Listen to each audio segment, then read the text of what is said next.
All right, Brad, welcome to Investor Creator. Hey, thanks for having me. So excited to be here. It's great to be with you, man. So, you have a different background than probably anybody that I've ever had on the show. And so, not only have you done a lot of real estate, but you really took a different path recently. And I want to just start off with success because everybody has a different idea of what success looks like. What is success to you? Yeah, well, let me tell a little bit about my backstory so people can understand where I came from. So I read a book in ninth grade on how to buy real estate with no money down. And in 2002, an investor bought my neighbor's house and I went and talked to him and he said, yeah, I buy houses at 30% below market. And I was like, oh my gosh, I don't remember that from the book that many years ago. This is what I'm going to do. And so I spent 8 long months finding my first deal. And, fast forward 20 something years later, and we've done probably 4,500 houses. The company runs without me for the most part. I show up to a manager. It does run without me. I just show up to a manager's meeting once a week for an hour. So how am I different and what's success? So to me, success is waking up every day with a clear conscience. That means not having stuff on your mind that from the past that is sucking your energy from today, and being able to do what you love to do each and every day.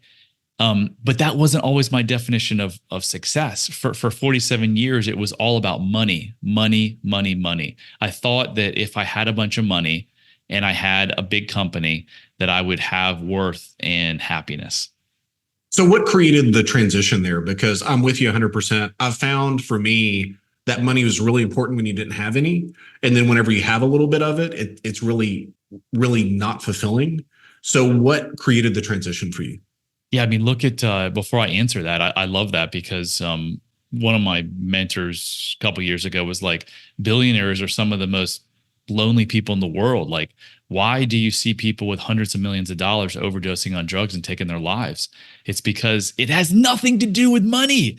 But we think, like, how many entrepreneurs get into business, including myself, because I didn't feel worthy and I had to go make millions of dollars because when I made millions of dollars, I would be worthy and people would love me and I'd find happiness.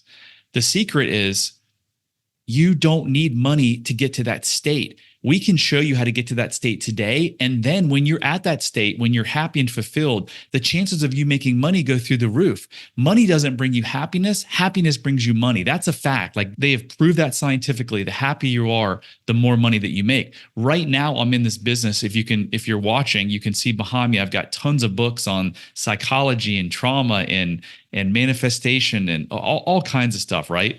I could, Brad, literally get a beach umbrella and go to Watercolor, Florida, where you're at, and set up shop and read these books 8 hours a day for the next 20 or 30 years of my life and never get bored. So do you think that I'm good at what I do? Because I never stop learning. So many people that get into this business, either as a life coach or a therapist, they do it to either heal themselves or they do it to make money. I was saying to my girlfriend last night, how great is it? I was talking to her like 9:30. I was like, how great is it that I am looking forward to opening this book on psychology at 10 o'clock and reading for 15 minutes before I go to sleep? Like, I'm really excited about it. Like, how many people can truly say that about their profession? Most people, and including me for 20 years of the real estate business, it was about a job. And when I was done, I wanted to come home from the office and have nothing to do with it. I couldn't do that because I didn't run a business very well because of my insecurities. And so it was constant chaos. But once you find what you love to do, how can you not make more money? Because you just can't get enough of it. So I didn't answer your question. I've actually forgot it now. You're gonna have to ask it again. Well, maybe you did, but to piggyback on that a little bit, what do you think separates the person that is pushing for money, driving, doing the right things, but never finds happiness from the person that finds happiness and then finds the money? So, like, what's the differentiator there? Look, you're looking at him. And I remembered your question. I'm going to answer that and then answer this most recent one. I was trying to get my son help for anxiety 3 years ago, and I was on a Zoom call, and the performance coach said, "You have a tick." I'm like, "What are you talking about?" I literally thought she said like I had a tick on me. She goes, "No, you blink like crazy when you talk about your childhood. You may have some unresolved childhood trauma that's actually affecting your son's anxiety." And I'm like, no way. I've been a single dad for 10 years. I'm a great dad. I'm always there. I don't hit my kids. I'm a really good dad. Yeah. But okay, I'll come out there. And in a 3-hour session in an Airbnb bedroom, it did more for me than 3 decades of counseling and probably 50 different marriage counseling sessions. My life forever changed on that day. So I came back from that trip and I looked around and I was like, oh my gosh, everyone is that I know in my family, in my company, in my network, country club, yacht club, all of them are suffering for the same exact reason. And that reason is I've yet to meet someone who had all of their childhood needs met.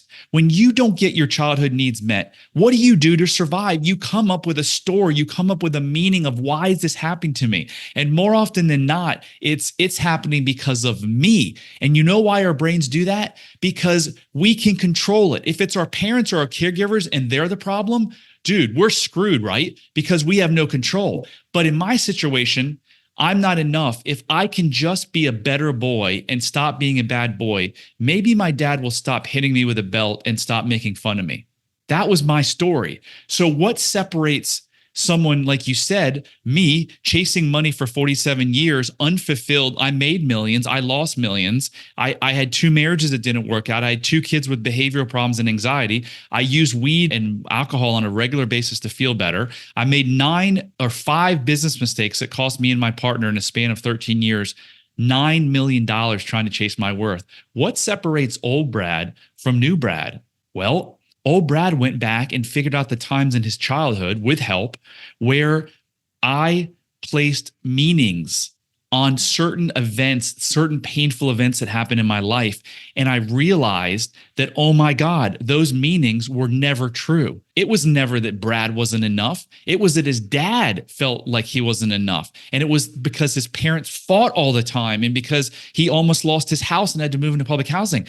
And I was like, oh my God, I don't have to prove anything anymore because it's not me.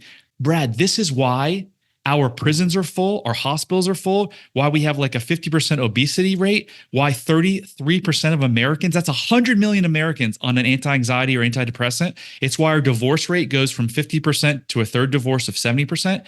It's all the same exact story. It's these thoughts that we have in our head that we're running from, and we run from them by creating negative behavior, whether it's shutting down with your spouse, working 100 hours, drinking too much, eating too much, taking your life. That's another negative, all because we're running from something that we think is more painful. But the thing that we think is more painful, Brad, is nothing more than an untruth. That's it. And when you show your brain that, guess what happens to the negative behavior? It goes away. I no longer have to drink or smoke weed to go feel comfortable in public or talk to a girl or dance or pick up a karaoke mic. Before, oh my God, no way I could go there. That was too scary. So how difficult is this working process that you've done? So you identify, okay, this is not working anymore, I'm going to go a different direction. What does someone do day to day to become better? So the kind of magic is that in 3 hours, my life changed forever. And now when I work with clients, and Yvonne, my partner, works with clients, it's kind of between hour 3 and 5 working with them where they have this massive shift. They have that aha moment. Oh my gosh, my whole life, I have been thinking I cannot be my authentic self because if I'm my authentic self, love will be taken from me. And let me give you an example. You're 5 years old. Your mother won't give you a cookie. You tell her you hate her.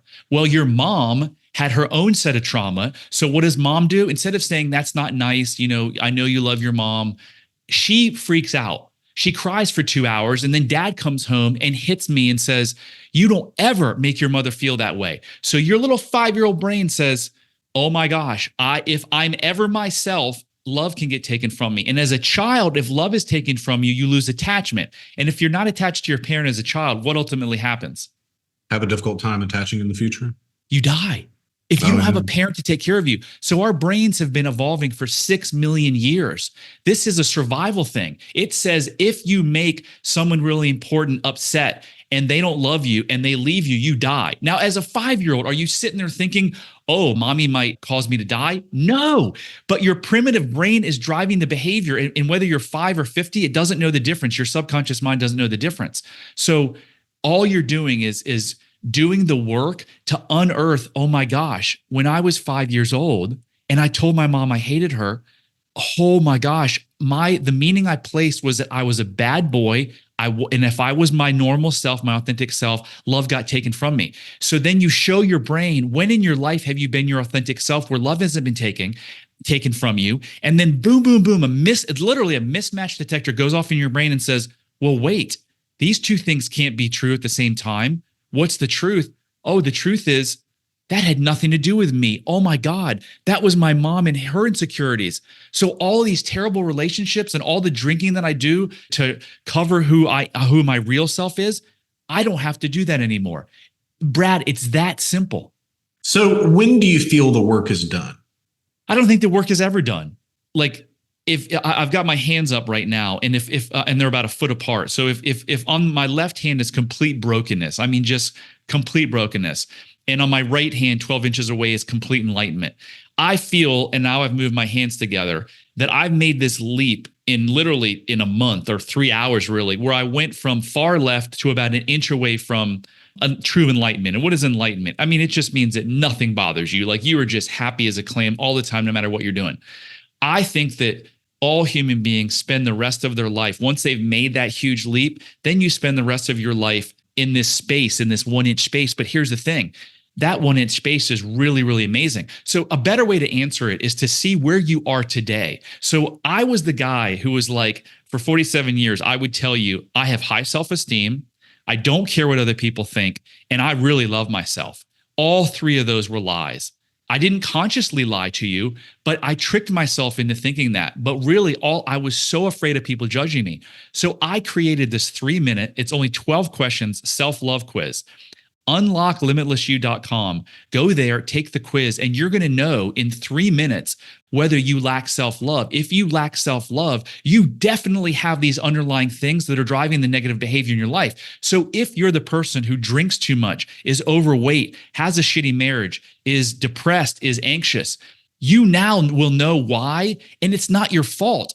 Again, this may be the most important thing I say today. Any negative behavior that you have is your brain's attempt at providing a solution to what it thinks is something even more painful than the effects of the negative behavior. So the PGA Tour player, unfortunately, the 30-year-old just took his life. That's the ultimate example. He made a conscious decision to say, I am going to do the ultimate fight or flight and take my life, even though it's negative, because what I have to endure is more painful. Whether it's suicide or addiction or depression, anxiety, working too much, again, it's us running from this untruth that once we show the brain it's an untruth, the negative thing goes away. So along with that, where's the difference between, or maybe there's more similarities than differences between this and Stoicism? So you talk about, well, once we show the truth, the brain releases all of this. Where do you think the similarities and differences lie? You know, I read a book like 10 years, 15 years ago on Stoicism. And I all I remember was like just having a completely simplistic life with forget the material stuff. So I can't accurately answer that question. If you want to tell me a little bit like the 30-second version, then I'll tell you where I think the differences are. Well, and I'm certainly not an expert on it, but most people in my life would say, Brad, you're a deep Stoic, and I think that they mean like facial expressions, that kind of thing, because I don't have outward emotion very often. But for me, I've done a little bit of research and studying of Stoicism, and my understanding of it is it's really about controlling your own emotion, not letting other things impact you negatively. One exercise that I often do, if I have a problem that is really bothering me, then really zooming out, like, okay, here I am really emotionally involved in this problem. Here I am, like outsiders looking in the same room. Here I am outside of the house looking at this. Then it's from the moon to the earth, and you look at this and it's like, it's really not that big of a deal. Even the more difficult problems that I've ever had that emotionally was, I hate to say the word traumatic, but maybe at that point, very deeply hurtful.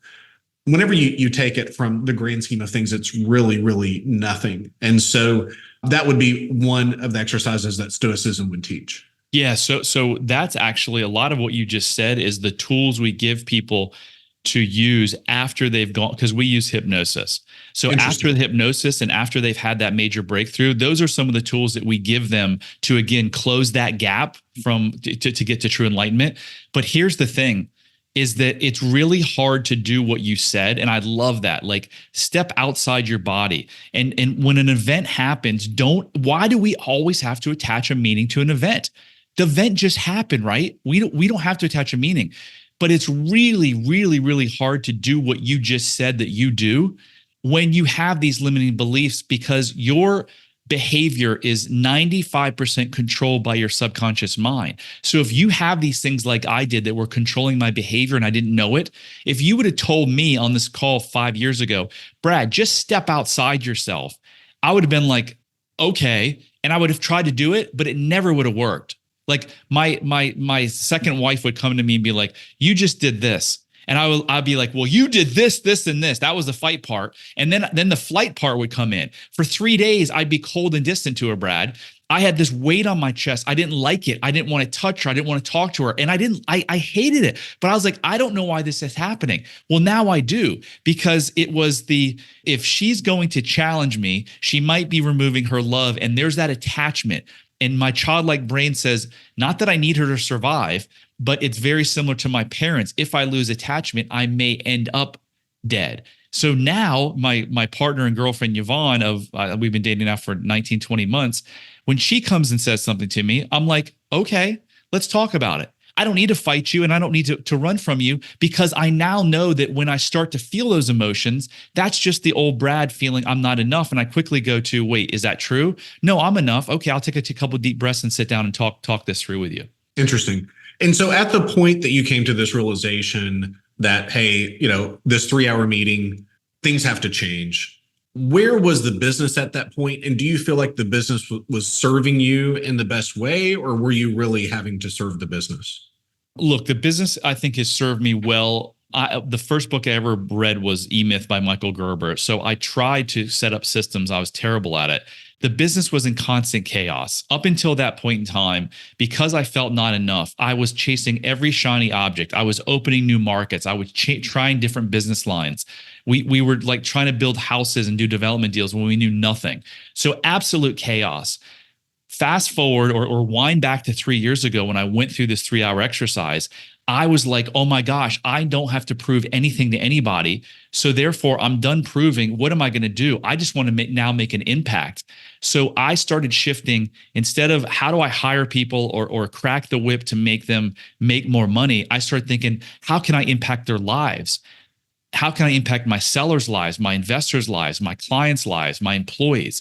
And since I've done that, these last 3 years, my net worth has jumped like way higher than any other 3 year. And my business now is in the best position it's ever been, because I'm not driving this ship trying to like chase everything to try to prove my worth. We just are having steady, methodical growth. All the chaos is gone. Like it's like night and day different.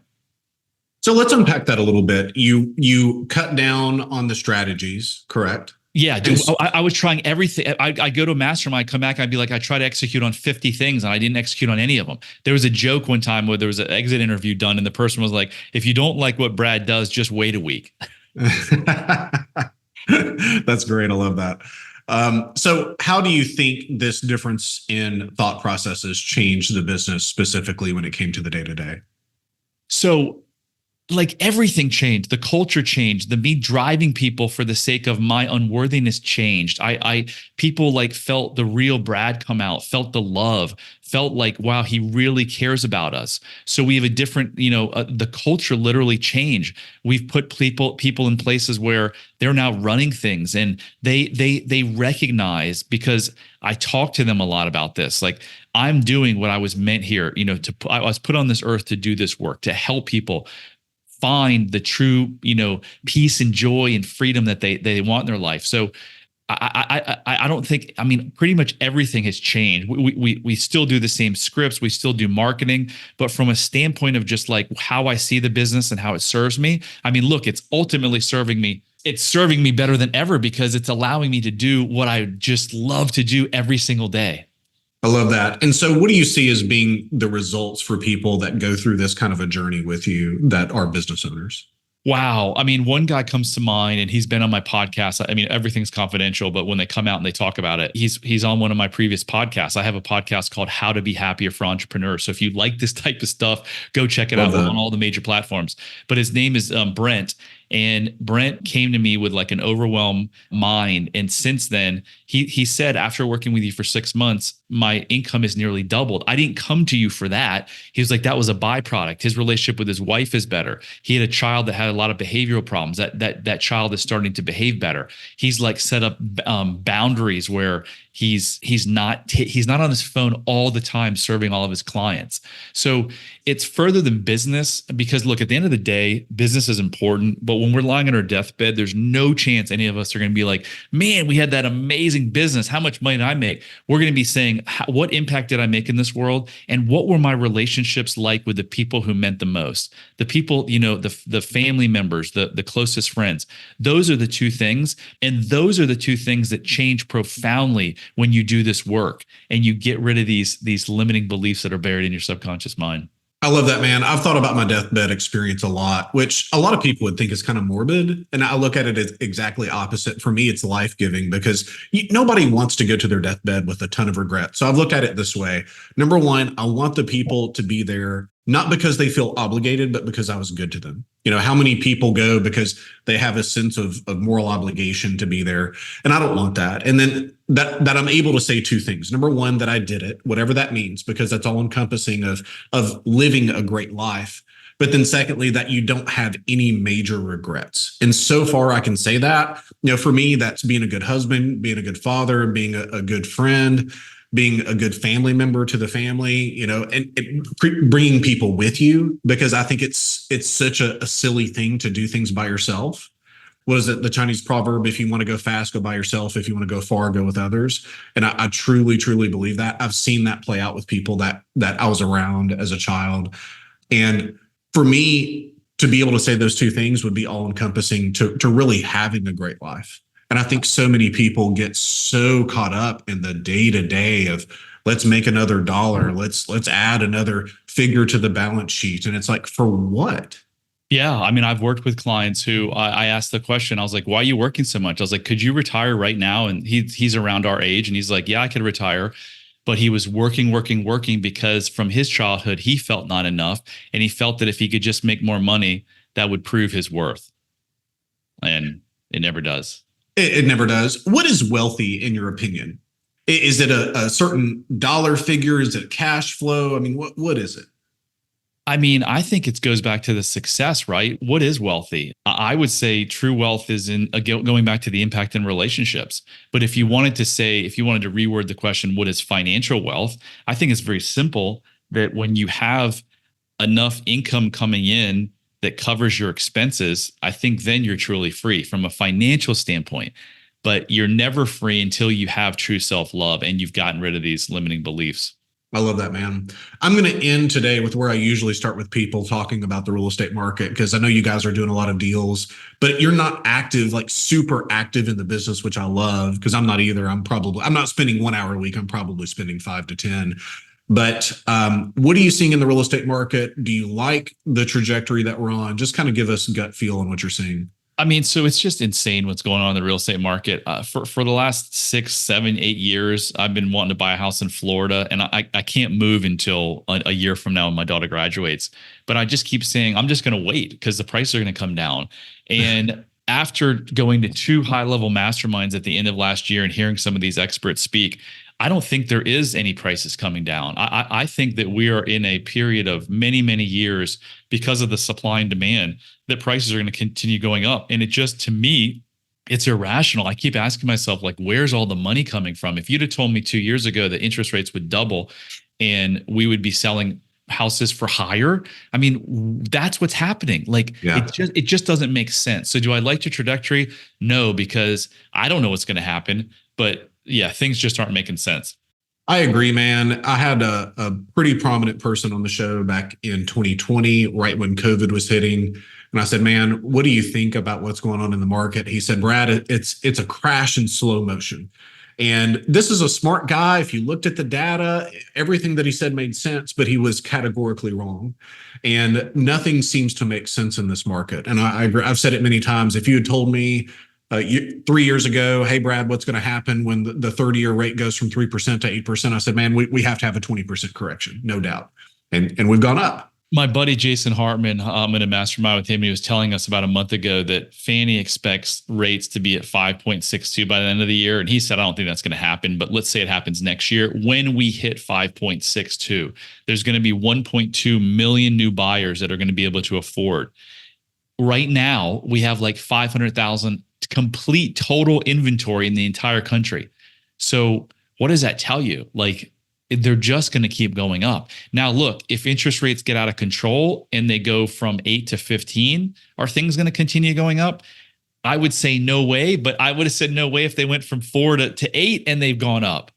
Yeah, I have no idea. I personally don't know that they really have inflation under control. We'll see. They thought they did and they didn't. I could see us going to 9%. I don't think it's going to happen, but I could see it potentially.